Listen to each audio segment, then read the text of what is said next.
Hi, hello, my dear students, my dear children. We are starting the part 2 class of our chapter 1, Medieval India. പ്രിയപ്പെട്ട കുട്ടികളെ, 7ാം ക്ലാസ്സുകാരെ, നമ്മൾ നമ്മുടെ first chapter medieval India part 2 വീഡിയോയിലേക്ക് വരികയാണ്. Part 1 video already നമ്മുടെ ചാനലിൽ upload ചെയ്തു. നിങ്ങൾ വ്യൂ ചെയ്യുക. ഫസ്റ്റ് വീഡിയോയുടെ കണ്ടിന്യൂവേഷനാണ് നമ്മുടെ പാർട്ട് 2 വീഡിയോ. ഓക്കെ, അപ്പോൾ പാർട്ട് 1 വീഡിയോയിൽ നമ്മൾ മെഡീവൽ ഇന്ത്യയിലെ 2 രാജവംശങ്ങളെ പറ്റിയാണ് പഠിക്കുന്നത്. നമ്മൾ കണ്ടു Mughal rule and Vijayanagara rule. Okay, Mughal റൂളിൻ്റെ ഒരു ഇൻട്രഡക്ഷൻ നമ്മൾ ഫസ്റ്റ് വീഡിയോയിൽ പഠിച്ചു. ഇൻട്രഡക്ഷൻ നമ്മൾ പഠിച്ചു കഴിഞ്ഞു. ആരൊക്കെയായിരുന്നു മുഗൾ റൂള്, ആരാണത് സ്റ്റാർട്ട് ചെയ്തത്, അതിൻ്റെ ഫൗണ്ടർ ആരായിരുന്നു, ബാറ്റിൽ ഓഫ് പാനിപ്പത്ത് അല്ലേ, ഫസ്റ്റ് ബാറ്റിൽ ഓഫ് പാനിപ്പത്ത്, അതാണ് മുഗൾ റൂളിന് ഫൗണ്ടേഷൻ ഇട്ടത്. ഇബ്രാഹിം ലോധിയെ ബാബർ അവിടെ ഡിഫീറ്റ് ചെയ്തു. അങ്ങനെ അദ്ദേഹം ഒരു പുതിയ രാജഭരണത്തിന് തുടക്കമിട്ടു. അതാണ് മുഗൾ റൂൾ എന്ന് പറയുന്നത്. മുഗൾ രാജാക്കന്മാരിൽ ഏറ്റവും പ്രധാനപ്പെട്ട 6 രാജാക്കന്മാരുടെ പേര് നമ്മൾ പഠിച്ചു. അങ്ങനെ ഫസ്റ്റ് പാർട്ട് നമ്മൾ കഴിഞ്ഞു. ഇനി നമുക്ക് സെക്കൻഡ് പാർട്ടിലെ മുഗൾ റൂളിൻ്റെ കുറച്ച് ഡീറ്റെയിൽസ് ഒക്കെ പഠിക്കാം. ഓക്കെ, മുഗൾ റൂളിൻ്റെ ഏറ്റവും ആദ്യം നമ്മൾ പഠിക്കാൻ പോകുന്ന ഡീറ്റെയിൽ എന്താണെന്നോ, പ്രധാനപ്പെട്ട മുഗൾ എംപററായ അക്ബറെ പറ്റിയാണ്. അക്ബർ, അപ്പം നമുക്കറിയാം മുഗൾ റൂള്, അവരുടെ അഡ്മിനിസ്ട്രേഷൻ, അവരുടെ ആർമി, അവരുടെ അഡ്മിനിസ്ട്രേഷൻ, എല്ലാ കാര്യങ്ങളും അക്ബറിൻ്റെ അഡ്മിനിസ്ട്രേറ്റീവ് സ്ട്രാറ്റജി അനുസരിച്ചാണ് പോകുന്നത്.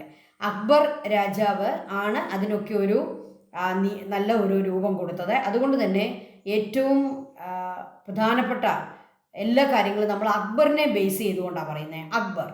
ഓക്കെ, അപ്പോൾ എംപറർ അക്ബർ അദ്ദേഹം മരിച്ച സമയത്ത് അദ്ദേഹത്തിന് വേണ്ടി ഒരു ഒബിച്വറി, അന്ന് ഇന്ത്യയിലുണ്ടായിരുന്ന അദ്ദേഹത്തിൻ്റെ കൊട്ടാരത്തിലുണ്ടായിരുന്ന ഒരു ജെസ്യൂട്ട് പ്രീസ്റ്റ്. എന്താണ് ഈ ജെസ്യൂട്ട് പ്രീസ്റ്റ് എന്ന് പറഞ്ഞാൽ? കാത്തലിക് സഭയിലെ ഒരു ആശ്രമ ജീവിതം നയിക്കുന്ന വൈദികരാണ് ഈ ജെസ്യൂട്ടുകൾ. അങ്ങനെയുള്ള ഒരു വൈദികൻ എഴുതിയ, അക്ബറിനെ പറ്റി എഴുതിയ ഒരു ഒബിച്വറിയാണ് നമ്മൾ ഈ വായിക്കുന്നത്. എന്താണ് ഒബിച്വറി എന്ന് പറഞ്ഞാൽ? അദ്ദേഹത്തിൻ്റെ മരണത്തിന് ശേഷം അദ്ദേഹത്തെ അനുസ്മരിച്ചുകൊണ്ട് അദ്ദേഹം എഴുതിയ കാര്യമാണ് നമ്മൾ പഠിക്കുക. ഓക്കെ, അപ്പോൾ അദ്ദേഹം ഒരു പ്രീസ്റ്റ് ആയതുകൊണ്ട് തന്നെ അദ്ദേഹം പറയുന്ന കാര്യങ്ങൾ നമുക്ക് അത്യാവശ്യം വിശ്വാസയോഗ്യമാണ്. അക്ബറിൻ്റെ കോർട്ടിൽപ്പെട്ട ഒരു അദ്ദേഹം അപ്പോയിൻറ്റ് ചെയ്ത ഒരു ഓഫീസറാണ് എഴുതുന്നെങ്കിൽ അങ്ങനെയുള്ള ആളുകളാണ്. ഇപ്പോൾ ബീർബലൊക്കെ പോലെയുള്ള, അക്ബറിൻ്റെ രാജാ തോഡർമാളൊക്കെ പോലെയുള്ള അക്ബറിൻ്റെ സദസ്സിലെ ധാരാളം ആളുകളെ പറ്റി നിങ്ങൾ വായിച്ചിട്ടുണ്ടാകാം, നിങ്ങൾ അതിൻ്റെ കഥകളൊക്കെ പഠിച്ചിട്ടുണ്ടാകാം. അപ്പോൾ അങ്ങനെ ബീർബലോ അല്ലെങ്കിൽ രാജാ തോഡർമാളൊക്കെ പോലെയുള്ള അക്ബറിൻ്റെ കോർട്ടിലെ അദ്ദേഹം അപ്പോയിൻ്റ് ചെയ്ത ആളുകളാണ് അക്ബറിനെ പറ്റി എഴുതുന്നെങ്കിൽ നമുക്കത് എല്ലാം ഒന്നും വിശ്വാസയോഗ്യമല്ല. കാരണം എന്താണ്? അവരദ്ദേഹത്തെ പുകഴ്ത്തിയും ഒക്കെ എഴുതാറുണ്ട്. എന്നാൽ ഇദ്ദേഹം ഒരു വിദേശിയാണ്, ഒരു ഫോറിനറാണ്, അതുപോലെ തന്നെ ഒരു പ്രീസ്റ്റാണ്. അതുകൊണ്ട് തന്നെ അക്ബറിനെ പറ്റി അദ്ദേഹം എന്താണ് എഴുതിയിരിക്കുന്നത് നമുക്കൊന്ന് നോക്കാം. Emperor Akbar who should the east pass away, മരിച്ചു അല്ലേ. പാസ് എവേ എന്ന് പറഞ്ഞാൽ എന്താണ്? മരിച്ചുപോയി. Akbar was indeed A great emperor even while having great command over his subjects they all loved him. So great emperor, okay, then having great command over his subjects. കണ്ടോ, അക്ബറിനെ കുറിച്ച് പറയുന്നുണ്ടോ? അദ്ദേഹത്തിൻ്റെ സബ്ജക്ട്സിൻ്റെ മേൽ, ആരാണ് സബ്ജക്റ്റ്? തൻ്റെ പ്രജകളുടെ മേൽ വലിയ കമാൻഡുള്ള ആളായിരുന്നു. അദ്ദേഹത്തിന് അവരെ നന്നായിട്ട് കമാൻഡ് ചെയ്ത് ഭരിക്കാൻ സാധിച്ചു. ഈവൻ ദോ, അങ്ങനെയാണെങ്കിലും they loved him, respect him and was always submissive to him. അദ്ദേഹം പറയുന്നതൊക്കെ അനുസരിക്കാൻ അവർ റെഡിയായിരുന്നു. കാരണം എന്താണ്? അവരദ്ദേഹത്തെ ലവ് ചെയ്തിരുന്നു, റെസ്പെക്റ്റ് ചെയ്തിരുന്നു. He administrate equal justice without any distinction of high low caste, familiar unfamiliar. Familiar ആണെങ്കിലും അൺഫെമിലിയർ ആണെങ്കിലും, ലോ കാസ്റ്റ് ആണെങ്കിലും ഹൈ കാസ്റ്റ് ആണെങ്കിലും അക്ബർ എന്ത് ചെയ്തിരുന്നു? He administrate equal justice. He considered people equally. He administered equal justice. Okay. He considered Hindu, Christian, Muslim alike. കണ്ടോ, religious ടോളറൻസിനെ പറ്റി പറയുന്നുണ്ടോ? അദ്ദേഹത്തിന് റിലീജിയസ് ടോളറൻസ് ഉണ്ടായിരുന്നു. എന്താണ്? He consider Hindus, Christians and Muslims alike. അദ്ദേഹം ഹിന്ദുക്കളെയും മുസ്ലിങ്ങളെയും ക്രിസ്ത്യാനികളെയും ഒരുപോലെ കണ്ടു. Okay. He treated the strong with force and the weak with mercy. Strong ആയിട്ടുള്ള ആൾക്കാരെ അദ്ദേഹം ഫോഴ്സിലൂടെ കീഴ്പ്പെടുത്തി, അല്ലെങ്കിൽ അവരെ ഭരിച്ചു. എന്നാൽ വീക്കായിട്ടുള്ള ആൾക്കാരോട് അദ്ദേഹം എന്ത് പ്രകടിപ്പിച്ചു? മേഴ്സി, കാരുണ്യം കാണിച്ചു. അപ്പോൾ അക്ബറിനെ പറ്റി ഏറ്റവും നല്ല കാര്യങ്ങളാണ് ഇദ്ദേഹം എഴുതിയിരിക്കുന്നത്. നമുക്ക് നോക്കാം, ഇതിൻ്റെ ഒരു ക്വസ്റ്റ്യനിലേക്ക് വരാം. What were the special qualities mentioned in the obituary written by the Jesuit priest Pierre Jarric after the death of emperor Akbar in 1605? Emperor Akbar ഡെത്തായ വർഷം നോക്കിക്കേ, 1605, 1605 അക്ബർ ചക്രവർത്തി മരിച്ചത്. ആ സമയത്ത് പിയറി ജാരി എന്ന് പറയുന്ന ആ ജെസ്യൂട്ട് പ്രീസ്റ്റ് അദ്ദേഹത്തിൻ്റെ ഒബിച്വറിയിൽ അക്ബറിൻ്റെ ഏതെല്ലാം സ്പെഷ്യൽ ക്വാളിറ്റീസ് ആണ് മെൻഷൻ ചെയ്തിരിക്കുന്നത്, ഏതെല്ലാം സ്പെഷ്യൽ ക്വാളിറ്റീസ് ആണ് പറയുക. അപ്പോൾ അക്ബറിനെ പറ്റി നിങ്ങൾക്ക് ഏതെങ്കിലുമൊക്കെ ക്വസ്റ്റ്യൻ വരുമ്പോൾ അദ്ദേഹത്തിൻ്റെ ഈ ക്വാളിറ്റീസൊക്കെ നിങ്ങൾക്ക് എഴുതാം, നിങ്ങൾക്ക് മാർക്ക് കിട്ടും. അപ്പോൾ നമുക്കൊന്ന് പഠിക്കാം. Akbar was a powerful ruler. He was a powerful ruler. Okay. He was loved and respected by his subjects. അദ്ദേഹത്തെ സ്നേഹിക്കുകയും അദ്ദേഹത്തെ ബഹുമാനിക്കുകയും ചെയ്തിരുന്നു അദ്ദേഹത്തിൻ്റെ subjects. He administrate equal justice without any distinction. അദ്ദേഹം എല്ലാവർക്കും ഈക്വൽ ജസ്റ്റിസ് ഒരു വ്യത്യാസവും ഇല്ലാതെ കൊടുത്തിരുന്നു. Poor or rich, familiar or unfamiliar, high caste or low caste, no difference. He administered equal justice. He considered Hindu, Christian and Muslim alike. Okay, these are the special qualities mentioned in the obituary written by the Jesuit priest Pieri Jari. Okay, then this is the Fatehpur Sikri, the picture of Fatehpur Sikri which was built by Akbar, his new capital. Akbar's new capital Fatehpur Sikri. നമുക്കറിയാം, ഡൽഹിയാണ് സുൽത്താൻമാരുടെ, അതായത് ഇബ്രാഹിം ലോധിയെ പരാജയപ്പെടുത്തിയാണല്ലോ ബാബർ ഇന്ത്യയിൽ ഒരു സാമ്രാജ്യം സ്ഥാപിച്ചത്. അപ്പോൾ ഇബ്രാഹിം ലോധി പോലെയുള്ള അന്നത്തെ ചക്രവർത്തിമാർ ഭരിച്ചിരുന്നത് ഡൽഹി ക്യാപിറ്റലാക്കിക്കൊണ്ടായിരുന്നു. എന്നാൽ അക്ബർ പുതിയൊരു ക്യാപിറ്റൽ അദ്ദേഹം ഡിസൈൻ ചെയ്ത്, അക്ബർ സ്വന്തമായിട്ട് ഡിസൈൻ ചെയ്ത്, അല്ലെങ്കിൽ അങ്ങനെയുള്ള ആർക്കിടെക്റ്റുകളെ ഇരുത്തി ഡിസൈൻ ചെയ്യിപ്പിച്ച് വളരെ മനോഹരമായിട്ട് ഒരു സിറ്റി നിർമ്മിച്ചു. ആ സിറ്റി അദ്ദേഹത്തിൻ്റെ ക്യാപിറ്റലായി മാറി. അത് ന്യൂ ക്യാപിറ്റലായിരുന്നു ഫത്തേപൂർ സിക്രി. പിക്ചർ കണ്ടോ? എത്ര മനോഹരമായിട്ടാണ് ഫത്തേപൂർ സിക്രി അദ്ദേഹം നിർമ്മിച്ചിരിക്കുന്നത്.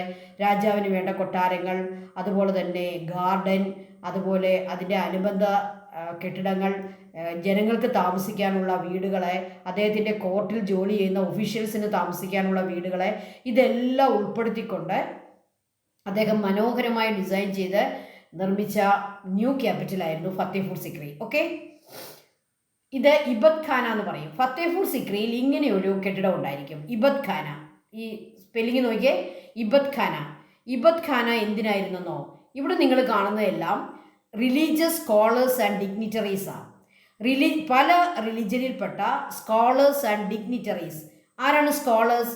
ആ റിലിജനെ പറ്റി കംപ്ലീറ്റ് പഠിച്ചിട്ടുള്ള, അതിൻ്റെ അതിൻ്റെ എന്താണ് എല്ലാ അതിൻ്റെ ഫിലോസഫിയും, ഓരോ റിലിജൻ്റെയും ഫിലോസഫിയും അതിൻ്റെ റൂൾസ് ആൻഡ് റെഗുലേഷൻസ് ഒക്കെ നന്നായിട്ട് മനസ്സിലാക്കിയിരിക്കുന്ന ആളുകളെയാണ് റിലീജിയസ് സ്കോളേഴ്സ് ആൻഡ് ഡിഗ്നിറ്ററീസ് എന്ന് പറയുക. ഓക്കെ, അങ്ങനെയുള്ള ആളുകളുടെ ഡിസ്കഷൻസ്, പല റിലിജനെ പറ്റി ഡിസ്കഷൻസ് നടത്തുകയും അക്ബർ ചക്രവർത്തി ഇതെല്ലാം കേട്ടുകൊണ്ട് അവിടെ ഇരിക്കുകയും ചെയ്യും. അപ്പോൾ ഇവിടെ നിങ്ങൾക്ക് ചക്രവർത്തിയെ കാണാം, പല മതങ്ങളിലെ സ്കോളേഴ്സ് ആൻഡ് ഡിഗ്നിറ്ററീസിനെ കാണാം. ഇവർക്ക് ഡിസ്കഷൻസ് നടത്താനുള്ള ഹാളായിരുന്നു, അല്ലെങ്കിൽ ഒരു റൂമായിരുന്നു ഈ ഇബത് ഖാന. ഓക്കെ, അപ്പോൾ ഫത്തേപൂർ സിക്രിയിൽ അക്ബർ ചക്രവർത്തി ഇബത് ഖാന സ്ഥാപിച്ചു, ഇബത് ഖാന. ഇനി ഇതിൻ്റെ ഇമ്പോർട്ടൻസ് എന്താണെന്ന് നമുക്കൊരു ക്വസ്റ്റ്യൻ പഠിക്കണം. What was Akbar's aim in building Ibadat Khana? എന്തിനാണ് അക്ബർ ഫത്തേപൂർ സിക്രിയിൽ ഇബത് ഖാന എന്ന് പറയുന്ന ആ ബിൽഡിംഗ് ഉണ്ടാക്കിയത്? എന്തായിരുന്നു അതിൻ്റെ എയിം? അതിൻ്റെ ഗോൾ എന്തായിരുന്നു? അതിൻ്റെ എയിം എന്തായിരുന്നു? ഓക്കെ, എയിം എന്ന് പറഞ്ഞാൽ എന്താണ്, അതിൻ്റെ ലക്ഷ്യം എന്തായിരുന്നു, അക്ബർ എന്തിനായിട്ടാണ് ഇബത് ഖാന ഉണ്ടാക്കിയത്, എന്തിനാണ് അദ്ദേഹം അത് ബിൽഡ് ചെയ്തത്.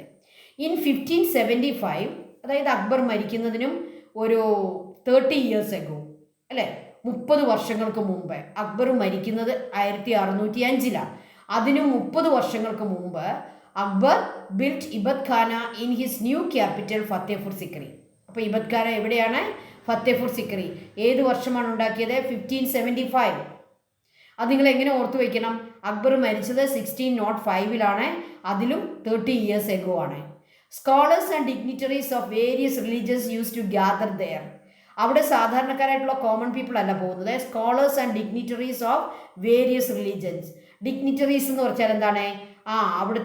ഓരോ റിലീജിയൻ്റെയും ഏറ്റവും മഹനീയരായ ആളുകൾ, അതിലെ ഏറ്റവും ടോപ്പായിട്ടുള്ള ആളുകളെയാണ് ഡിഗ്നിറ്ററീസ് എന്ന് പറയുക. സ്കോളേഴ്സ് ആരാണ്? അതിലെ പണ്ഡിതന്മാരെയാണ് സ്കോളേഴ്സ് എന്ന് പറയുക. അവരാണ് അവിടെ ഗാദർ ചെയ്യുക. Okay, these discussions they discuss about their religion, and these discussions speak volumes about Akbar's policy of religious tolerance. So these discussions and the building of Ibat Khana, it spoke about the policy of religious tolerance, Akbar's policy of religious tolerance. He considered Hindu, Christian and Muslim alike. Akbar's religious tolerance. എന്താണ് tolerance എന്നുള്ള വേർഡിൻ്റെ അർത്ഥം? അദ്ദേഹത്തിൻ്റെ മതപരമായ സഹിഷ്ണുത, എല്ലാവരോടും കാണിക്കുന്ന respect, എല്ലാ മതങ്ങളെയും ഒരുപോലെ കാണുന്ന അദ്ദേഹത്തിൻ്റെ ആ ഒരു ഐഡിയോളജി, അതാണ് ടോളറൻസ്. അപ്പോൾ അക്ബറിൻ്റെ റിലീജിയസ് ടോളറൻസ് ആണ് ഏതിൽ വ്യക്തമാകുന്നത്? The building Ibadat Khana. Okay, so there they conduct discussions, religious discussions, through different scholars and dignitaries of different religions. Okay, അപ്പോൾ ഇബത് ഖാന എന്നുള്ള വേർഡ് ഓർത്തോണം, അതൊരു കീ വേർഡാണ്. Then prepare a note about the religious policy of Akbar. Very very important. Religious policy of Akbar എന്നുള്ളത് വളരെ important ആണ്. കാരണം എന്താണ്? അക്ബറിൻ്റെ റിലീജിയസ് പോളിസിയിലെ ആ ഏറ്റവും നല്ല കാര്യങ്ങൾ, റിലീജിയസ് ടോളറൻസ്, ആ ഒരു എല്ലാ റിലീജിയൻസിനെയും ഒരുപോലെ കാണുന്ന അദ്ദേഹത്തിൻ്റെ രീതി, ഇതൊക്കെ നമ്മുടെ കോൺസ്റ്റിറ്റ്യൂഷനിൽ, നമ്മുടെ ഭരണഘടനയിൽ നമ്മളത് ഇൻവോൾവ് ചെയ്യിച്ചിട്ടുണ്ട്, അല്ലെങ്കിൽ നമ്മളത് കൊണ്ടുവന്നിട്ടുണ്ട്. നമ്മുടെ ഭരണഘടനയിൽ കാണുന്ന ആ റിലീജിയസ് ടോളറൻസ് ഉണ്ടല്ലോ, അത് എവിടുന്ന് വന്നതാ? ഈ അക്ബറിൻ്റെയൊക്കെ പോളിസിയിൽ നിന്ന് വന്നതാ. അതുകൊണ്ട് തന്നെ അക്ബറിനെ നമുക്ക് ഈ ഒരു കാര്യത്തിൽ മറക്കാൻ പറ്റുകയില്ല. അദ്ദേഹത്തിൻ്റെ റിലീജിയസ് പോളിസി, റിലീജിയസ് ടോളറൻസ് നമുക്കൊന്ന് പഠിക്കാം. അക്ബറിൻ്റെ റിലീജിയസ് ടോളറൻസ് അല്ലെങ്കിൽ religious policy. Akbar built Ibadat Khana for religious discussions by scholars and dignitaries of various religions. Akbar ഈ റിലീജിയസ് ടോളറൻസ് കാണിക്കുന്ന ഒന്നാമത്തെ സംഭവമാണ് Akbar built Ibadat Khana for religious discussions by scholars and dignitaries of different religions. He created Din Ilahi. അദ്ദേഹം ഒരു പുതിയ മതം തന്നെ ഉണ്ടാക്കി. അതിൻ്റെ പേര് പഠിച്ചേ, Din Ilahi. Din Ilahi. His visionary religion by combining the good aspects of all religions. അപ്പോൾ അക്ബർ ഇങ്ങനെ പല റിലീജിയനിലുള്ള സ്കോളേഴ്സിൻ്റെ ഡിസ്കഷൻസ് കേൾക്കുകയും പല മതങ്ങളിലെ ഏറ്റവും ഗുഡ് ആസ്പെക്ട്സ്, ഓരോ മതത്തിൻ്റെയും നല്ല ആസ്പെക്ട്സ് ജോയിൻ ചെയ്തുകൊണ്ട്, കമ്പൈൻ ചെയ്തുകൊണ്ട് ഒരു ന്യൂ റിലീജിയൻ അദ്ദേഹം സെറ്റ് ചെയ്തു, അദ്ദേഹം ക്രിയേറ്റ് ചെയ്തു. ആ റിലീജിയനാണ് Din Ilahi. Din Ilahi. So he founded or he created a new religion by combining the good aspects of all religions. Do you understand? എല്ലാ മതങ്ങളുടെയും, ക്രിസ്ത്യൻ മതത്തിൻ്റെ, ഹിന്ദു മതത്തിൻ്റെ, ഇസ്ലാം മതത്തിൻ്റെ നല്ല ആസ്പെക്ട്സ്, ഗുഡ് ആസ്പെക്ട്സ് എടുത്ത് കമ്പൈൻ ചെയ്തുകൊണ്ട് ഒരു ന്യൂ റിലീജിയൻ അദ്ദേഹം സെറ്റ് ചെയ്തു, ക്രിയേറ്റ് ചെയ്തു. അതിൻ്റെ പേരാണ് Din Ilahi. Okay, peace to all or Sulh കിൽ Kul is the core vision of his religion. ഇപ്പോൾ ദിൻ ഇലാഹിയുടെ ഏറ്റവും പ്രധാനപ്പെട്ട വിഷൻ എന്താണ്? അതിൻ്റെ ഏറ്റവും പ്രധാനപ്പെട്ട ഫിലോസഫി എന്താണ്? പീസ് ടു ഓൾ, എല്ലാവർക്കും സമാധാനം, പീസ് ടു ഓൾ. അതിനെ നമുക്ക് എന്താണ്, ഇത് ഉറുദു ആകാനാണ് സാധ്യത. സുൽ കി കുൾ, സുഖ് കിൽ കുൾ, ഉറുദു ആയിരിക്കാം. ഉറുദു എങ്ങനെ ഉറുദു ഉണ്ടായത്? പേർഷ്യൻ ലാംഗ്വേജും ഹിന്ദി ലാംഗ്വേജും കൂടി കമ്പൈൻ ചെയ്തുകൊണ്ടുണ്ടാക്കിയ ഒരു ന്യൂ ലാംഗ്വേജ് ആയിരുന്നു ഉറുദു, പേർഷ്യനും ഹിന്ദി. അപ്പോൾ ഇതിനകത്തൊരു ഹിന്ദിയുടെ ടച്ചും ഉണ്ട്, എന്നാൽ ഒരു പേർഷ്യൻ ടച്ചും ഉണ്ട്. Suhil കുൾ was the core vision of Din Ilahi. He always maintained religious tolerance. Akbar always maintained religious tolerance. ആ വേർഡ് എഴുതിക്കോണം, tolerance, religious tolerance. He abolish religious tax called Jizya. അന്ന് കാലത്തെ മുസ്ലിം രാജാക്കന്മാരെ ഹിന്ദു പ്രജകളോടെ ഒരു നികുതി പിരിക്കുമായിരുന്നു. അവർ ഹിന്ദുക്കളായതുകൊണ്ട് മാത്രം. മുസ്ലിങ്ങൾക്ക് ഈ നികുതി കൊടുക്കണ്ട, ജസിയ. എന്നാൽ ഹിന്ദുക്കളെല്ലാവരും ഹിന്ദുക്കളും കൊടുക്കണം, ക്രിസ്ത്യൻസും കൊടുക്കണം, അല്ലെങ്കിൽ മറ്റു മതങ്ങളൊക്കെ കൊടുക്കണം. ജസിയ എന്ന് പറയുന്ന ഒരു ടാക്സ് കൊടുക്കണമായിരുന്നു. അത് അനീതിയാണെന്ന് ആർക്ക് മനസ്സിലായി? അക്ബർക്ക് മനസ്സിലായി. അതുകൊണ്ട് ഹി അബോളിഷ്. എന്താണ് അബോളിഷ് എന്നുള്ള വാക്കിൻ്റെ അർത്ഥം? അദ്ദേഹം നിരോധിച്ചു, അദ്ദേഹം ഇല്ലാതാക്കി. എന്തില്ലാതാക്കി? A tax, religious tax called Jizya. നമുക്കറിയാം, ഒരു ഭരണാധികാരിയും റിലീജിയസ് ആയിട്ടുള്ള ടാക്സ് വെക്കാൻ പാടില്ല. ടാക്സ് അവർക്ക് ഈടാക്കാം. എന്തിനാണ്? രാജ്യത്തിൻ്റെ അഡ്മിനിസ്ട്രേഷൻ മുന്നോട്ട് കൊണ്ടുപോകണമെങ്കിൽ പണം വേണം. ആ പണത്തിന് വേണ്ടി ജനങ്ങളുടെ കയ്യിൽ നിന്ന് ടാക്സ് പിരിക്കാം. അത് എല്ലാ രാജാക്കന്മാർക്കും, എംപറേഴ്സിനും, അല്ലെങ്കിൽ നമ്മുടെ ഇപ്പോഴത്തെ ഗവൺമെൻറ്റുകൾക്കും ഒക്കെ സാധിക്കും. അവർക്ക് ചെയ്യാം, അത് അവരുടെ റൈറ്റാണ്. പക്ഷേ ഏത് ടാക്സ് പിരിക്കാൻ പാടില്ല? Religious tax. ടാക്സിൻ്റെ പേരിൽ ജനങ്ങളെ റിലീജിയസ് ആയിട്ട് ഡിവൈഡ് ചെയ്യാൻ പാടില്ല. അപ്പോൾ അത് അക്ബർക്ക് മനസ്സിലായി. അദ്ദേഹം എന്ത് ചെയ്തു? അദ്ദേഹം റിലീജിയസ് ടാക്സ് അബോളിഷ് ചെയ്തു. എന്തായിരുന്നു ആ റിലീജിയസ് ടാക്സിൻ്റെ പേര്? Jizya. People from all sects were treated equally in all spheres of the Mughal rule. Mughal റൂളിൻ്റെ എല്ലാ രംഗങ്ങളിലും പീപ്പിൾ വെയർ ട്രീറ്റഡ് ഈക്വലി. ആളുകളെ ഈക്വലി കണ്ടു. അത് ജസ്റ്റിസിൻ്റെ കാര്യത്തിലാണെങ്കിലും, ലോ മേക്ക് ചെയ്യുന്ന കാര്യത്തിലാണെങ്കിലും, എന്തെങ്കിലും അഡ്മിനിസ്ട്രേഷൻ ആണെങ്കിലും, എന്തെങ്കിലും ഏത് കാര്യമാണെങ്കിലും, റിലീജിയസ് ആണെങ്കിലും സോഷ്യൽ ആണെങ്കിലും, ഏത് കാര്യത്തിലും എന്താണ് അവർ കീപ്പ് ചെയ്തത്? They treated people equally. People were treated equally. People from all set എന്ന് പറഞ്ഞാൽ എന്താണ്? റിലീജിയൻ ആകാം, അല്ലെങ്കിൽ ജാതിയാകാം, റിച്ച് പുവർ എന്നുള്ള വ്യത്യാസമാകാം, ബ്ലാക്ക് വൈറ്റ് എന്നുള്ള വ്യത്യാസമാകാം. All people were treated equally in all spheres of the Mughal rule. Raja Todarmal, Raja Man Singh, Bhagwan Das, Birbal, ഇവരെല്ലാം ഹിന്ദുക്കളാണ്. രാജ Todarmal, Raja Man Singh, Bhagwan Das and Birbal, they were appointed in his royal court. അക്ബറിൻ്റെ റോയൽ കോർട്ടിലെ ഹൈ ഒഫീഷ്യൽസ് ആരായിരുന്നു? ഹിന്ദുസ് ആയിരുന്നു. നോക്കിക്കുക, അദ്ദേഹത്തിൻ്റെ റിലീജിയസ് ടോളറൻസ് ആണത് കാണിക്കുക. രാജ തോഡർമാൾ, ഇവരുടെ പേര് മാത്രം ഒരുപക്ഷെ ചോദിക്കാം. അക്ബറിൻ്റെ കോർട്ടിലുണ്ടായിരുന്ന ഹൈ പോസ്റ്റ് ഒഫീഷ്യൽസ് ആരൊക്കെയായിരുന്നു? എസ്പെഷ്യലി ഹിന്ദുസ്. ഓക്കെ, നമുക്കത് എന്തിനാ പറയാൻ പഠിക്കുന്നത്? അവർ ഹിന്ദുക്കളായിരുന്നു.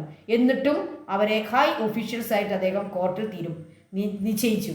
He appointed this Raja Todarmal, Raja Man Singh, Bhagwan Das, Birbal were appointed in his royal court, high officers. Okay, this was the religious policy of Akbar. അപ്പോൾ അക്ബറിൻ്റെ റിലീജിയസ് പോളിസി തീർച്ചയായിട്ടും പഠിക്കണം. അത് റിലീജിയസ് ടോളറൻസ് ആയിരുന്നെന്നും, ജസിയ എന്ന് പറയുന്ന ആ ടാക്സ് അബോളിഷ് ചെയ്തെന്നും, അദ്ദേഹം ദിൻ ഇലാഹി എന്ന് പറയുന്ന ന്യൂ റിലീജിയൻ സെറ്റ് ചെയ്തെന്നും, പീസ് ടു ഓൾ ആയിരുന്നു അദ്ദേഹത്തിൻ്റെ റിലീജിയൻ്റെ വിഷൻ എന്നും, എല്ലാവരെയും ഈക്വലി കൺസിഡർ ചെയ്തെന്നും നിങ്ങൾ തീർച്ചയായിട്ടും എഴുതുക. ഫുൾ മാർക്ക് കിട്ടും. Okay, then the Mughal army. ഇനി നമ്മൾ റിലീജിയസ് മുഗൾ കാലഘട്ടത്തിലെ റിലീജിയസ് പോളിസി നമ്മൾ പഠിച്ചു കഴിഞ്ഞു. നമുക്ക് ഇത്രയും പഠിച്ചാൽ മതി. ഇനി നമുക്ക് മുഗൾ ആർമിയെ പറ്റി പഠിക്കാം. നമുക്കറിയാം, മുഗൾ രാജാക്കന്മാരുടെ അഡ്മിനിസ്ട്രേഷൻ, അവരുടെ സ്ട്രെങ്ത്, വളരെ സ്ട്രോങ് രാജ്യമായിരുന്നു. അല്ലെങ്കിൽ വളരെ മറ്റ് രാജ്യങ്ങളെ കീഴ്പ്പെടുത്തി രാജ്യം വിസ്തൃതമാക്കിയ വളരെ പ്രധാനപ്പെട്ട ഒരു ഭരണ രീതിയായിരുന്നു, അല്ലെങ്കിൽ ഭരണകൂടമായിരുന്നു മുഗൾ റൂൾ. അപ്പോൾ അതിനവരെ സഹായിച്ചത് തീർച്ചയായിട്ടും ആർമി ആയിരിക്കും. സോൾജിയേഴ്സും ആർമിയും ഡിഫൻസും, നമുക്കറിയാം, ഒരു രാജ്യത്തിൻ്റെ കെട്ടുറപ്പിൻ്റെ ഏറ്റവും പ്രധാനപ്പെട്ട ഒരു ആസ്പെക്റ്റ് എന്ന് പറയുന്നത്, ഒരു ഘടകമെന്ന് പറയുന്നത് അവിടുത്തെ ഡിഫൻസാണ്. അപ്പോൾ മുഗളന്മാരുടെ സൈന്യത്തിലെ ഏറ്റവും പ്രധാനപ്പെട്ട ഡിഫൻസിൻ്റെ ഒരു കാറ്റഗറി എന്ന് പറയുന്നത് ആർമി ആയിരുന്നു. അപ്പോൾ മുഗൾ ആർമിയെ പറ്റി നമുക്കൊന്ന് പഠിക്കാം. Prepare a note on the Mansabdari system of the Mughals. Mughal ആർമിയെ പറ്റി പഠിക്കുമ്പോൾ നമുക്കൊരു കീ വേർഡ് ഉണ്ട്, ഒരു പ്രധാനപ്പെട്ട വേർഡ് നിങ്ങളെ പഠിപ്പിക്കുകയാണ്, മാൻസബ്ദാരി സിസ്റ്റം. മുഗളന്മാരുടെ ആർമി അവരുടെ പട്ടാളക്കാരെ അവർ റെഡിയാക്കിയിരുന്നത് മാൻസബ്ദാരി സിസ്റ്റം എന്ന് പറയുന്ന ഒരു സിസ്റ്റത്തിലൂടെയാണ്. എന്താണ് ഈ മാൻസബ്ദാരി സിസ്റ്റം എന്ന് നമ്മൾ പഠിക്കാൻ പോവാം. മാൻസബ്ദാരി സിസ്റ്റം അതായിരുന്നു അവരുടെ ആർമിയുടെ system.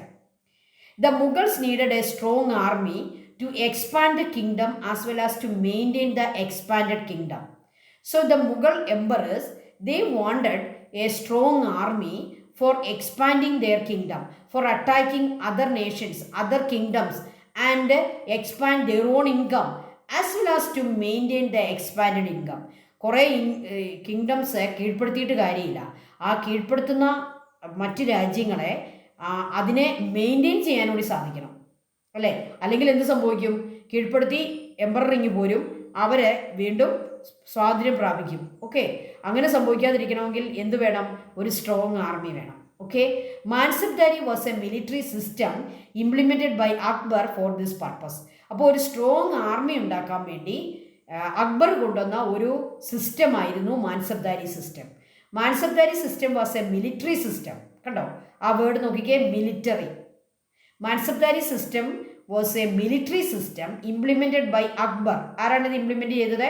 Akbar, Akbar the great. For this purpose. Which purpose? For expanding the kingdom and maintaining the expanded kingdom. Okay, then according to this system each officer had a regiment under him. ഈ സിസ്റ്റത്തിൽ കുറേ officers ഉണ്ട്. ഓരോ ഓഫീസറിനും ഒരു regiment അവരുടെ അണ്ടറിലുണ്ട്. എന്താണ് regiment? ആർമിയുടെ ഒരു ഗ്രൂപ്പിനെ പറയുന്ന ഒരു ടെക്നിക്കൽ വേർഡാണ് റെജിമെൻറ്റ്. ഇപ്പോഴും നമ്മുടെ ഇന്ത്യൻ ആർമിയിലും റെജിമെൻ്റ് എന്നാണ് പറയുക. സിഖ് റെജിമെൻറ്റ്, ഗൂർഖ റെജിമെൻറ്റ് അല്ലേ, നിങ്ങൾ കേട്ടിട്ടുണ്ടായിരിക്കും. ഇപ്പോഴും നമ്മൾ അങ്ങനെ തന്നെയാണ് റെജിമെൻ്റ് എന്നാണ് പറയുന്നത്. അപ്പോൾ ഈ സിസ്റ്റം അനുസരിച്ച്, മാൻസബ്ദാരി സിസ്റ്റം അനുസരിച്ച് ഓരോ ഓഫീസറിൻ്റെയും അണ്ടറിൽ ഓരോ റെജിമെൻറ്റ് കാണും, ആർമിയുടെ ഓരോ regiment. So according to this system, each officer had a regiment under him. The title Mansab refers to the number of cavalry each officer is required to maintain. Mansab, that title, അതൊരു ടൈറ്റിലാണ്. മാൻസബ്ദ് എന്ന് പറയുന്നത് ആർമിയുടെ ഓഫീസർക്ക് കൊടുക്കുന്ന ഒരു ടൈറ്റിലാണ്. ഈ title കൊടുക്കുന്ന എന്തിൻ്റെ ബേസിലാണ്? The number of cavalry each officer is required to maintain.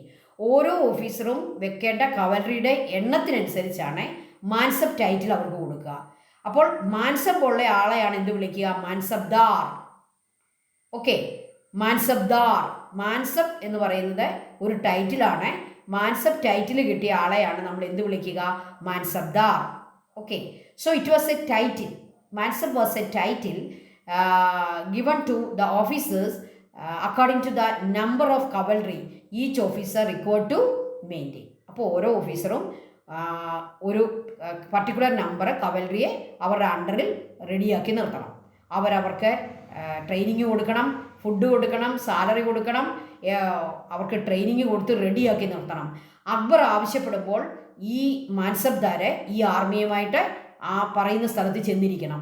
അപ്പോൾ നിങ്ങൾ മനസ്സിലാക്കേണ്ടത്, രാജാവിന് അങ്ങനെ സ്വന്തമായിട്ട് സൈന്യത്തെ ഒന്നും തീറ്റിപ്പോറ്റുന്നില്ല. രാജാവ് സ്വന്തമായിട്ട് സൈന്യത്തെ ട്രെയിൻ ചെയ്യിക്കുന്നില്ല, തീറ്റിപ്പോറ്റുന്നില്ല, സാലറി കൊടുക്കുന്നില്ല. രാജാവിന് ചിലവൊന്നുമില്ല. അദ്ദേഹം എന്ത് ചെയ്യുന്നു? മാൻസബ്ദാർ എന്ന് പറയുന്ന ഒരു സിസ്റ്റം ഉണ്ടാക്കി അതിലെ ഓഫീസേഴ്സിന് ഈ ഒരു ഡ്യൂട്ടി കൊടുത്തിരിക്കുകയാണ്. നിങ്ങൾക്ക് മനസ്സിലായെന്ന് വിചാരിക്കുന്നു. The rank of the Mansab was determined by the number of soldiers to be maintain. ഓരോ മാൻസബും എല്ലാ മാൻസബുകൾക്കും ഒരേ റാങ്കല്ല, റാങ്കിൽ വ്യത്യാസമുണ്ട്. നിങ്ങൾക്കറിയാം, നമ്മുടെ ആർമി ഓഫീസേഴ്സിൻ്റെ ഡ്രസ്സ് ശ്രദ്ധിച്ചാൽ നിങ്ങൾക്കറിയാം, അവരുടെ റാങ്ക് അനുസരിച്ച് അവർക്ക് സ്റ്റാർ വെക്കാം. ഇപ്പം റാങ്ക് കുറഞ്ഞ ആൾക്ക് സ്റ്റാർ ഇല്ല. റാങ്ക് കുറച്ചുകൂടി ബെറ്റർ ആകുമ്പോൾ ഒരു സ്റ്റാർ, 2 സ്റ്റാർ, 3 സ്റ്റാർ, 4 സ്റ്റാർ, അങ്ങനെ സ്റ്റാറിൻ്റെ എണ്ണം അവർക്ക് കൂടിക്കൊണ്ടിരിക്കും. എന്ന് പറയുന്നത് പോലെ മാൻസബ് എന്ന് പറയുന്ന അവർക്കും ഉണ്ടായിരുന്നു സ്റ്റാർ, അവർക്കും ഉണ്ടായിരുന്നു റാങ്ക്. അത് എന്തിൻ്റെ ബേസിലാണ് കൊടുക്കുന്നത്? Determined by the number of soldiers to be maintain. അവർ വെക്കുന്ന സോൾജിയേഴ്സിൻ്റെ എണ്ണം അനുസരിച്ചായിരുന്നു അവരുടെ റാങ്ക് നിശ്ചയിക്കുക. അതനുസരിച്ച് അവർക്ക് ഡ്രസ്സൊക്കെ മാറും, അവർക്ക് ഇതുപോലുള്ള പ്രത്യേക ഐഡൻറ്റിറ്റിയൊക്കെ അവരുടെ ഡ്രസ്സിലൊക്കെ കൊണ്ടുവരും. Okay, then this system was implemented to maintain army without paying directly from the executive, directly from the treasury. HAQR എന്ന് പറഞ്ഞാൽ എന്താണ്? ഭണ്ഡാരം, ഖജനാവ്. ഓക്കെ, ഈ സിസ്റ്റം എന്തിനാണ് കൊണ്ടുവന്നത്? This system was implemented to maintain army without paying directly from the treasury. അപ്പോൾ രാജാവിൻ്റെ ഖജനാവിൽ നിന്നും ഡയറക്റ്റ്ലി പൈസ കൊടുക്കാതെ, രാജാവിന് ഒരു ചെലവുമില്ലാതെ നല്ല ഒരു സ്ട്രോങ് ആർമിയെ ഉണ്ടാക്കാനുള്ള അക്ബറിൻ്റെ ബുദ്ധിയാണ് നമ്മളിവിടെ കാണുക. മാൻസബ്ദാറിനെ ഇത് ഏൽപ്പിക്കുന്നു, മാൻസബുകളെ ഏൽപ്പിക്കുന്നു, അവർ ട്രെയിനിങ് കൊടുക്കുന്നു, അവർ ആളുകളെ റിക്രൂട്ട് ചെയ്യുന്നു, ട്രെയിനിങ് കൊടുക്കുന്നു, സാലറി കൊടുക്കുന്നു, ഭക്ഷണം കൊടുക്കുന്നു, അവരെ കീപ്പ് ചെയ്യുന്നു. രാജാവിന് ആർമി ആവശ്യമുള്ളപ്പോൾ മാൻസബിനെ വിളിച്ചാൽ മതി, അവർ ആർമിയുമായിട്ട് എത്തും. ഓക്കെ, എത്ര നല്ല ബുദ്ധിയാണെന്ന് നോക്കിയേ. So Mansabdari system was implemented to maintain an army without paying directly from the treasury. Okay, ഇനി ഈ മാൻസബ് എങ്ങനെയാണ് ഈ പറയുന്ന റിക്രൂട്ട്മെൻറ്റും ഈ ട്രെയിനിങ്ങും സാലറി കാര്യങ്ങളൊക്കെ നടത്തുന്നത്? അതിന് രാജാവ് ഒരു കാര്യം ചെയ്തിട്ടുണ്ട്, അതാണ് ലാസ്റ്റ് പറയുന്നത്. Mansab were allotted land, they were allotted land according to their rank. അവിടെ റാങ്ക് അനുസരിച്ച് ലാൻഡ് അലോട്ട് ചെയ്യും, ലാൻഡ് ഗ്രാൻഡ് ചെയ്യും. ലാൻഡ് അവർക്ക് വെറുതെ കൊടുക്കും. എന്തിനാണ്? ആ ലാൻഡിൽ നിന്നും അവർക്ക് ടാക്സ് പിരിക്കാം, അതിൽ നിന്നുള്ള ആദായം എടുക്കാം. ആ കാശ് കൊണ്ട് ഈ ആർമിയെ മെയിൻറ്റെയിൻ ചെയ്യണം. മനസ്സിലായല്ലോ? So the emperor grand land, emperor allotted land to mansabdars, and according to their rank they collected tax from this land and maintained the army under their control. അപ്പോൾ ആ പ്രദേശത്തെ ഇപ്പം 1-2 ഗ്രാമങ്ങളൊക്കെ ആയിരിക്കും ഇങ്ങനെ മാൻസബിനെ കൊടുക്കുക. അപ്പോൾ ആ ഗ്രാമത്തിൽ നിന്ന് മാൻസബിന് നേരിട്ട് എന്ത് പിരിക്കാം? ടാക്സ് പിരിക്കാം, ജനങ്ങളോട് ടാക്സ് പിരിക്കാം. അതിനുള്ള പവർ അവർക്ക് കൊടുത്തിരിക്കുക. ആ ടാക്സ് കൊണ്ട് ആർമിയെ മെയിൻറ്റെയിൻ ചെയ്യും. ഓക്കെ, അപ്പോൾ രാജാവിന് ഇതിനകത്ത് ചിലവൊന്നും വരുന്നില്ല. ഓക്കെ, അപ്പോൾ ആ ഒരു സിസ്റ്റമാണ് മാൻസബ്ദാരി സിസ്റ്റം. ഓക്കെ, അപ്പോൾ മുഗൾ ആർമിയെ മെയിൻറ്റെയിൻ ചെയ്യാനുള്ള ഒരു ന്യൂ സിസ്റ്റം ആരാണ് ഇൻട്രൊഡ്യൂസ് ചെയ്തത്? Akbar the great. He introduce a military system called Mansabdari system. Mansabdari system, അതിൻ്റെ ഡീറ്റെയിൽസ് ആണ് നമ്മൾ പഠിച്ചത്. ഓക്കെ, അപ്പോൾ ഇത് പഠിച്ചോണം. ദെൻ ഇതാണ് മുഗൾ കിങ്ഡത്തിൻ്റെ ഒരു സ്ട്രക്ചർ. മുഗൾ കിങ്ഡത്തെ അവർ ഈ രീതിയിലാണ് അതിനെ ഡിവൈഡ് ചെയ്തിരുന്നത്. The structure of Mughal kingdom. ഏറ്റവും ലോവസ്റ്റ് പാർട്ടിലേക്ക് വന്നേ ഗ്രാമ. ഏറ്റവും ലോവസ്റ്റ്, താഴേന്ന് വേണം നമ്മൾ മുകളിലോട്ട് പോകേണ്ടത്. ഗ്രാമ. ദെൻ പർഗാന, പല ഗ്രാമങ്ങളിൽ ചേരുമ്പോൾ പർഗാന, പല പർഗാനകൾ ചേരുമ്പോൾ സർക്കാർ, പല സർക്കാരുകൾ ചേർന്നതാണ് സുബ, സുബകൾ ചേരുമ്പോൾ കിങ്ഡം. അങ്ങനെയാണ് മുന്നോട്ട് പോവുക. അതിൽ ഏറ്റവും ഹയസ്റ്റ് പൊസിഷനിലാണ് കിങ്ഡം, മുഗൾ കിങ്ഡം. മുഗൾ കിങ്ഡത്തിലേക്ക് എത്തുന്നത് ഏറ്റവും ലോവസ്റ്റ് ആയിട്ടുള്ള ഇതെന്ന് പറയുന്നത് ഗ്രാമമാണ്. പല ഗ്രാമങ്ങളെ ചേർത്താണ് നമ്മൾ ഡിസ്ട്രിക്റ്റ് എന്നൊക്കെ പറയത്തില്ലേ, ആ സംഭവം. നമുക്കിവിടെ ഗ്രാമം എന്ന് പറയുമ്പോൾ നമ്മുടെ ഇപ്പോഴത്തെ പഞ്ചായത്ത് എന്ന് നിങ്ങൾ വിചാരിച്ചു, ഗ്രാമം. പല പഞ്ചായത്തുകൾ ചേരുമ്പോൾ ബ്ലോക്ക്, അതാണ് പർഗാന, ബ്ലോക്ക്. പല പർഗാനകൾ ചേരുമ്പോൾ ഡിസ്ട്രിക്റ്റ്, സർക്കാർ. ഓക്കെ, പല ഡിസ്ട്രിക്റ്റുകൾ ചേരുമ്പോൾ എന്തായി? സുബ, സ്റ്റേറ്റായി. പല സ്റ്റേറ്റുകൾ ചേരുമ്പോൾ എന്തായി? കിങ്ഡമായി. അപ്പോൾ ഇന്നത്തെ രീതിയിൽ തന്നെയുള്ള ഒരു സ്ട്രക്ചറായിരുന്നു. പക്ഷേ പേരുകളൊക്കെ ഒരു ഉറുദു പേരുകളാണെന്ന് മാത്രമേ ഉള്ളൂ. ഉറുദു, ഗ്രാമ, പർഗാന, സർക്കാർ, സുബ ആൻഡ് കിങ്ഡം. അപ്പോൾ ഈ വേർഡൊക്കെ ഒന്ന് പഠിച്ചോളുക. ഓക്കെ, ഇപ്പോൾ ഏറ്റവും ലോവസ്റ്റ് എവിടെ നിന്ന് തുടങ്ങണം? ഗ്രാമയിൽ നിന്ന് വേണം നമ്മൾ തുടങ്ങാൻ. എന്നിട്ട് നമ്മൾ ഹൈ പൊസിഷനിലേക്ക് പോവുകയാണ്. ഓക്കെ, ഇതാണ് അതിൻ്റെ സ്ട്രക്ചർ. ഇനി നമുക്ക് മുഗൾ അഡ്മിനിസ്ട്രേഷനെ പറ്റി ഒന്ന് പഠിക്കാം. Mughal administration. The emperor was the sovereign authority of the country. Sovereign എന്നുള്ള വാക്ക് നമ്മൾ അവരുടെ അതോറിറ്റി ഉറപ്പിക്കാൻ പറയുന്ന ഒരു വാക്കാണ് സോവറിൻ അതോറിറ്റി. എന്ന് പറഞ്ഞാൽ വേറൊരു അതോറിറ്റി ഇല്ല, എംപറർ അല്ലാതെ ഒരു അതോറിറ്റി ഇല്ല. എല്ലാ കാര്യത്തിലും എംപററാണ് തീരുമാനമെടുക്കുക. അത് ലോ മേക്കിംഗ് ആണെങ്കിലും, ലോ ഇംപ്ലിമെൻറ്റേഷൻ ആണെങ്കിലും, ജസ്റ്റിസ് ആണെങ്കിലും, ജുഡീഷ്യറി ആണെങ്കിലും, എന്താണെങ്കിലും അതിൻ്റെ ടോപ്പ് അതോറിറ്റി സോവറിൻ എന്നാണ് ആ വാക്ക്. Top authority. മറ്റൊരാൾക്ക് ഈ അതോറിറ്റി പങ്കിടത്തില്ല. നമ്മൾ വിചാരിക്കും എംപററിൻ്റെ വൈഫ് അല്ലെ ക്യൂനിന് ഇതിൻ്റെ കുറച്ച് അധികാരം കാണുമെന്ന്. No no no no, emperor ആണ് sole authority. So emperor was the sovereign authority of the country. He was the commander in chief, the law maker and the supreme judge. അദ്ദേഹമാണ് commander in chief, ആർമിയുടെ commander in chief അദ്ദേഹമാണ്. The law maker, law ഒക്കെ ഉണ്ടാക്കുന്ന അദ്ദേഹമാണ്. And the supreme judge, judgment നടത്തുന്നു അദ്ദേഹം തന്നെയാണ്. Okay, അപ്പോൾ നമ്മുടെ ഇന്നത്തെ ലെജിസ്ലേച്ചർ, എക്സിക്യൂട്ടീവ്, ജുഡീഷ്യറി മൂന്നും അദ്ദേഹം തന്നെയാണ് അല്ലേ. നമ്മുടെ ഗവൺമെന്റിന് 3 ഭാഗങ്ങളാണ് ഉള്ളത്: law making, law implementing and interpreting. ഇത് 3ഉം അദ്ദേഹം തന്നെ. Okay, commander in chief, law maker and supreme judge. There was no separate court for the administration of justice as today. ഇന്നത്തെ പോലെ പ്രത്യേക ജസ്റ്റിസിന് വേണ്ടി പ്രത്യേക കോർട്ടൊന്നുമില്ല. Instead local religious scholars, that means qazi, was appointed to settle disputes among subjects. അപ്പോൾ എല്ലാ ഡിസ്പ്യൂട്ട്സും, subjects തമ്മിലുള്ള, ജനങ്ങൾ തമ്മിലുള്ള ഡിസ്പ്യൂട്ട്സ്, എന്താണ് ഡിസ്പ്യൂട്ട്സ്? അവർ തമ്മിലുള്ള തർക്കങ്ങൾ, അവർ തമ്മിലുള്ള പ്രശ്നങ്ങൾ, അത് പരിഹരിക്കാൻ ചെറിയ ചെറിയ കാര്യങ്ങളിലേക്ക് രാജാവിന് വരാൻ പറ്റുമോ? അതുകൊണ്ട് അദ്ദേഹം അതിനൊരു സെറ്റപ്പ് ഉണ്ടാക്കി. എന്താണ് setup? Local religious scholars. He appointed local religious scholars. അവരെ എന്താ വിളിക്കുക? ക്വാസി എന്ന് വിളിക്കും. അപ്പോൾ ലോക്കലായിട്ടുള്ള റിലീജിയസ് സ്കോളേഴ്സിനെ, അവർക്ക് കുറച്ച് ഫിലോസഫിയൊക്കെ ഉള്ളവരല്ലേ, അവരെ appointed to settle disputes among subjects. Okay, അപ്പോൾ ആളുകൾ തമ്മിലുള്ള ചെറിയ തർക്കങ്ങളൊക്കെ ഈ ക്വാസികളൊക്കെ പരിഹരിക്കും. Those who were dissatisfied with this discussion, ഇങ്ങനെ ലോ ലെവലിലുള്ള ഡിസ്കഷൻസിൽ ഡിസാറ്റിസ്ഫൈഡ് ഉള്ള ആളുകൾക്ക് എന്ത് ചെയ്യാം? They had the opportunity to complain directly to the emperor. അവർക്ക് അപ്പീൽ പോകാം.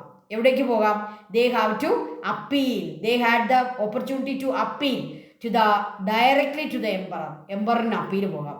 നമ്മൾ സുപ്രീം കോടതിയിൽ പോകത്തില്ലേ? സുപ്രീം കോടതി, ലോ ലെവലിലുള്ള കോർട്ടിലൊക്കെ നമുക്ക് ഡിസാറ്റിസ്ഫാക്ഷൻ ആണ് ഉണ്ടായെങ്കിൽ ഏതൊരു വ്യക്തിക്കും എങ്ങോട്ട് പോകാം? സുപ്രീം കോർട്ടിലേക്ക് പോകാം അല്ലേ.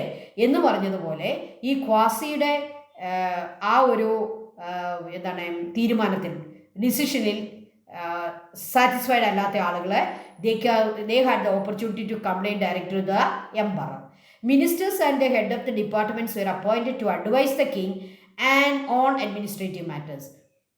Ministers and officials were appointed, department heads were appointed to advise the king. അവർക്ക് അഡ്വൈസ് ഒക്കെ കൊടുക്കും. കിങ് ആണ് ഡിസിഷൻ എടുക്കുക. He was the supreme authority. പക്ഷേ നമുക്കറിയാം, ഒരു രാജാവിനെ എല്ലാ കാര്യങ്ങളെപ്പറ്റിയും അറിവുണ്ടാകണമെന്നില്ല. അപ്പോൾ ഓരോ കാര്യത്തെപ്പറ്റിയും അദ്ദേഹത്തിന് അറിവ് ചോദിക്കാൻ അഡ്വൈസേഴ്സിനെയും ഡിപ്പാർട്ട്മെൻറ്റ് ഹെഡ്സിനെയും ഒക്കെ അദ്ദേഹം തൻ്റെ സഹായത്തിനായിട്ട് നിശ്ചയിക്കും. അവർ അദ്ദേഹത്തെ അഡ്വൈസ് ചെയ്യും അഡ്മിനിസ്ട്രേറ്റീവ് മാറ്റേഴ്സിൽ. പക്ഷേ ഡിസിഷൻ ആരെടുക്കും? എംപറർ എടുക്കും. So he was the supreme authority. This was the system of Mughal administration. Mughal അഡ്മിനിസ്ട്രേഷനെ പറ്റി കണ്ടല്ലോ. Supreme authority എംപററാണ്.